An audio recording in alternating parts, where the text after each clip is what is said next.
¿cómo están? Muy buenos días. Me da muchísimo gusto como siempre saludarlos. Fíjense, somos cada vez más habitantes en las grandes ciudades y por lo tanto es cada vez más complicado movernos. Se requiere de transporte inteligente. Y aquí algunos ejemplos.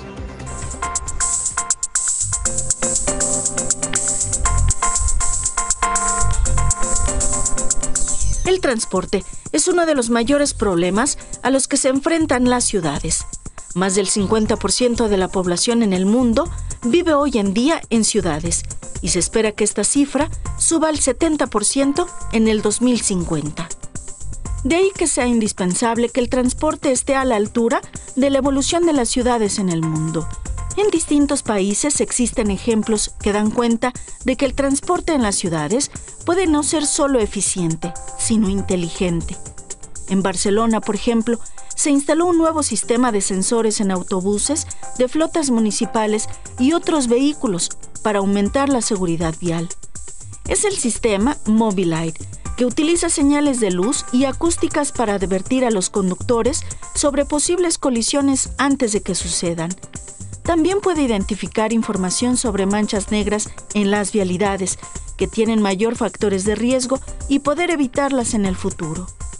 Incluso, esta ciudad europea cuenta con una red de transporte digital que ofrece toda la información que necesita cualquier usuario sobre el transporte público en Barcelona, como el recorrido de las líneas de metro y camión, horarios, mapas, costos, grado de accesibilidad y algunas herramientas para que puedan planificar sus viajes. Berlín y Múnich son ciudades que también han puesto el ejemplo en materia de transporte inteligente. En ambas ciudades, los usuarios se transportan en autobuses que utilizan energía eléctrica. Incluso, algunos lo hacen con energía solar. En Berlín, Alemania, se puso en marcha recientemente el primer autobús eléctrico con carga inalámbrica. Según los expertos, los nuevos autobuses mejorarán significativamente el desempeño ambiental de la ciudad. Aún más, hace poco tiempo, en algunas ciudades, se comenzó a difundir una aplicación que permite costear el transporte público colocando el teléfono móvil en el lector de la estación del metro o el autobús. En tan solo unos segundos se aplica el pago y listo. Al aire con Paola, Karina Cuevas. Agradezco muchísimo que esté con nosotros Gustavo Madrid. Él es doctor en urbanismo. Gustavo, bienvenido siempre. Gracias, Paola. Transporte inteligente, veíamos ahí pues muchos ejemplos de lo que ya está ocurriendo en otras ciudades del mundo. ¿Qué de esto podemos pues implementar en México? Pues todo, o sea, realmente es una tecnología muy noble, muy abierta.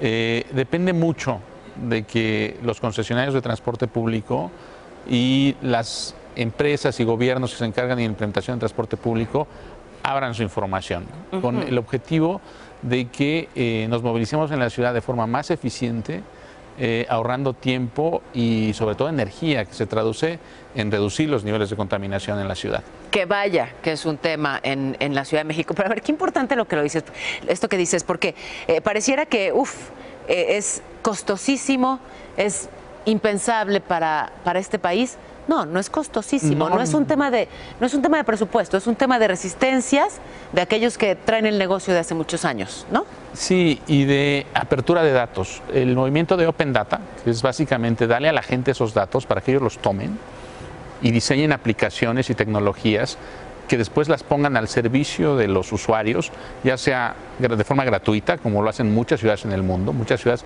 desarrollan sus propias aplicaciones y esas aplicaciones orientan al usuario en cuál es la mejor ruta, a qué horas pasa el autobús, cuál es la parada más cercana de tu casa, qué tipo de autobús, qué tipo de metro. O sea, que los gobiernos locales compartan esos datos. Es importantísimo. Y no lo hacen hoy por hoy. Es difícil. Por ejemplo, Covici, que es un sistema de transporte público, lo hace. Entonces hay aplicaciones que toman estos datos y te dicen cuál es la estación que está más cerca de tu casa y si existen bicicletas disponibles. Entonces eso ya le da al usuario mucha información que puede elegir cuál es su trayecto más conveniente. Pero a ver, Gustavo, estoy de verdad pensando en cómo operan las cosas en esta ciudad. ¿Cómo van a compartir, por ejemplo, la información de los microbuses? Pues si en el propio gobierno saben dónde están, o sea, no está controlado, es una locura. Sí, pero por ejemplo, Metrobús, sí, que sí tiene esta información, ¿no? La debería poner a disposición para que podamos tomarla y procesarla. Y los nuevos autobuses que están incluyendo, las nuevas rutas de transporte público, deberían incluir GPS y otro tipo de dispositivos que permitan capturar esa información. Es importantísima la captura de información en estos procesos. Y después está la otra parte, ¿no? Que es la parte de hacer el modelo más eficiente a nivel energético. Eso quiere decir incluir nuevas tecnologías para movilizar vehículos. Ya hay un proyecto muy importante en la Ciudad de México para hacer la primera línea de autobuses eléctricos inteligentes para la ciudad en conjunto con transportes eléctricos de la Ciudad de México, que puede ser un proyecto de avanzada. Pero el problema es que otra vez llegamos un poco tarde a la fiesta, ¿no? Como veíamos, Berlín ya lleva mucho tiempo haciéndolo, tenemos que alcanzarlo. Incluso con energía solar, ¿no? Exacto, ¿no? Y con inducción, ya ni siquiera se conectan, ya hay un sistema de rieles que cargan las baterías sin contacto. Es padrísima esta nueva tecnología. Ahora, ¿es una tecnología carísima? La de los datos abiertos no, es una tecnología que se desarrolla. La otra sí por un tema, y es que en México, como sabes, desarrollamos muy poca tecnología propia. Tenemos que pagar el costo de importación. Pero los proveedores de esta tecnología ya son muchos, entonces ya existe un mercado abierto que permite que compitan entre ellos. No, ya no son una empresa la que desarrolla estas tecnologías, entonces ahora tenemos que empezar a trasladar nuestros modelos de movilidad hacia estas nuevas tecnologías y de nuevo remarcar, es muy importante el concepto de Open Data, ¿no? Necesitamos que las empresas de transporte abran sus datos en beneficio de los usuarios, ¿no? Bueno, pues en eso vamos a ejercer toda la presión posible. Transporte entonces inteligente y desde luego amigable. Exacto, con el medio ambiente. Seguro. Las nuevas tecnologías también hacen que el transporte sea muy seguro, reduce los índices de accidentabilidad y de hechos de tránsito en las vías. Entonces, es un ganar-ganar para el usuario. Bueno, pues a trabajar en ello. Gracias, muchísimas gracias, Gustavo Gracias, Madrid.